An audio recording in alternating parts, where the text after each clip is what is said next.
Hey folks, are you a combat pilot that wants to try out the cool new medical gameplay coming in 3.15, but you don't want to give up your day job hunting down bad guys for pay?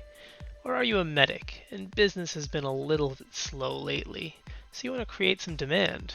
Well, do I have the ship for you?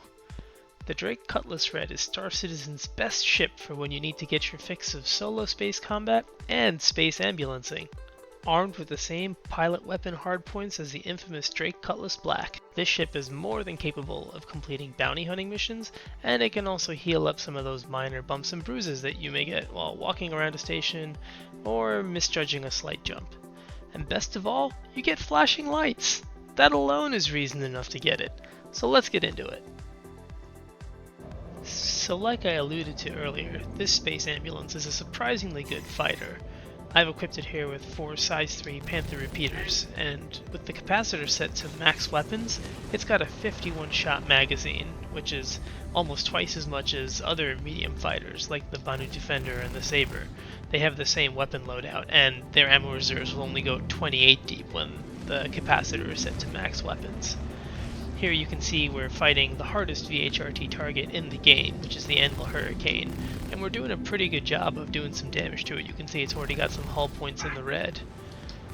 We've got a nice size 2 shield, so we're able to tank some head-on attacks with it, and then we're going to be able to take it out pretty quickly here by being able to just stay on top of it. The Cutlass Red isn't actually an agile ship, it's actually pretty slow, but so is the Hurricane, so we're able to beat it up. Next you see we've targeted a Cutlass Black and a Freelancer. We're going to go after the Freelancer first because it's a pretty slow and easy target and it's going to just spam missiles at us. The eagle-eyed among you will notice that we're using a lag pip, which basically means that our targeting reticule is showing where our shots will actually land, as opposed to the default, which is a lead pip, which shows you where you want to aim your ship so that they will land on whatever you've targeted. So here you can see the square for the reticule turns green on the center of that ship's hull, which means that's where all our shots are going to land. We get into a decent position above it and make all our shots land center mass, and he blows up pretty quick. Last ship left to fight is we'll call it our brother or sister ship, the Cutlass Black. We're actually a little bit more agile than the Cutlass Black. We weigh about 10% less and we have equivalent thrust, so that makes us a little bit more agile in pretty much all dimensions. Here it's just a matter of keeping it within our sight and within range. We don't need to worry too much about getting too close since it's not very quick. It's not going to really be able to get around us, and so we just need to really get a nice bead on it and then we're able to kill it. Here we're up against another Hurricane, so we're really putting this ship through its paces. Now, against Hurricanes, you generally don't want to joust them, which means you don't want to go into a whole bunch of head-on-head engagements, and then you pass them, and then you both turn around, and then you rinse and repeat over and over. And that's because they're pretty tanky and they do a ton of DPS. The nice thing is we're also a little bit tanky, so we can do a couple of those and it's okay. But ideally what we want to do is what we're trying right here. We're trying to get above it or around it and trying to get into a position where we have good time on target and it's not constantly getting behind us, because we're not super agile, so we can't quickly turn around. We'll basically turn around at the same time it does, so we don't really gain an advantage by doing that. And in combat, you're always trying to find an advantage. So here, by not going too quickly and not passing it, we're able to keep it within our sights and just keep applying that DPS, and we're able to pop them pretty quick. We target some of the allies that have spawned in. We see one of them is a Drake Buccaneer. It's a pretty quick ship and very agile compared to us.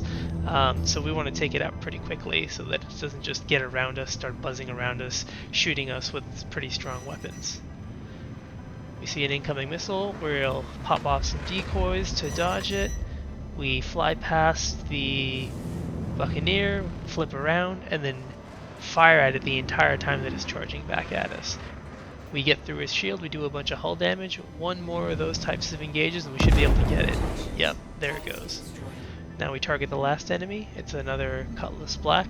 We kind of knew that as well. At the top right of our screen, we see a little logo that looks like a diamond with a line through it.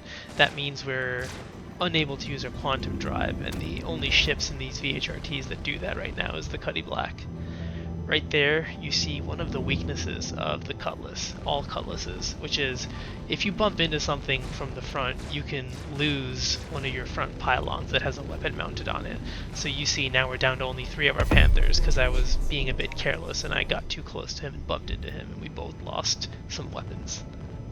For the last bit of combat, I've got one more Hurricane for you folks. That's because I just want to really put this ship through its paces and show you that it's totally capable of taking out these Hurricanes, which are the hardest targets you're going to come against. We're going to focus on our piloting here. We see that he's trying to joust us, which is what we expect. So now instead of chasing towards him, we're going to try and control that distance. We're going to do our best to not let him get behind us. We're going to rotate around as needed and try to keep him between that 500 meters to 1,000 meters so that he's right within our optimal range where it's easy to keep a bead on him. And with some careful piloting, we're able to do that, and we see that he's going to take a ton of damage, and then on this last bit right here, we're going to pop him. Bam. Super effective. And you can even see that we took a whole bunch of damage too. Our shields went down, so it's not like we were on one of these servers where the AI wasn't responding. So I want to go over a quick pros and cons list and how I feel about the Cutlass Red. On the pros side, obviously the first one has to be that it has 2 tier 3 medical beds to heal mild injuries. This is going to be important in 315 when a med pen by itself won't be sufficient to keep your character healthy. The only other ships with medical facilities on board are going to be the 890 Jump and the Carrack, and they're both very, very expensive. It's got a deep weapon magazine, so you can have some pretty high sustained DPS. You've got a higher SCM speed and top speed and even agility than a Cutlass Black due to being about 10% lighter than a Cutty Black. You've also got a size 2 shield, so you can take some 3-on-1 situations that'll happen in those VHRTs without having to do a ton of capacitor management between your weapons and your shields all the time.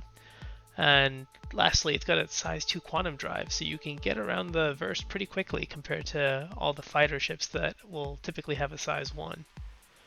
Now for the cons list.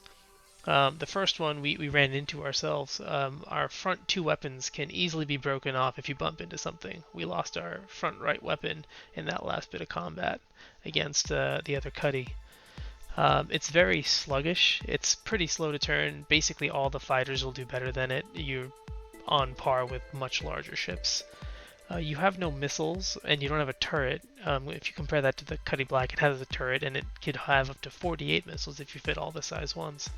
And this won't let you have any really mining gameplay. You really struggle to fit like a rock inside of your Cutlass Red.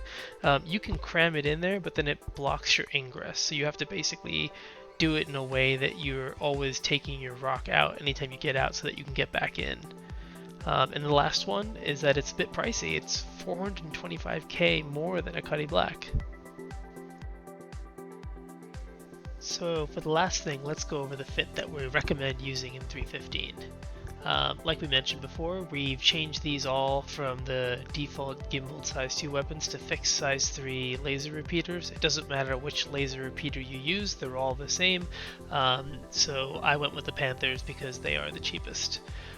For the shields in 315, it's actually going to matter what grade of shield you get. Grade A shields are going to have more health than the grade Bs and the grade Cs and the grade Ds, but the different categories like civilian, military, and industrial, etc., they won't be any different. So you basically just want to get the cheapest grade A shield you can get your hands on, which in this case is going to be the civilian grade A shield that I have on there. As far as power plants in 315, they don't change your signatures anymore like they used to in 314, so there's no point in getting a stealth power plant to try and lower your signature, so just get whatever you have that will power your ship's needs, and the default plant is more than good enough. Coolers we never need to change, so I don't touch them. And lastly, the quantum drive is the thing that you do want to change. I've got an XL1 on here, which is the fastest one in the game. You could also save a little bit of money and go with the crossfield if you want. It'll only be a tad slower and it'll save you a bunch of cash. Alright folks, well that's it for the Cutlass Red. I hope you enjoy it. Cheers.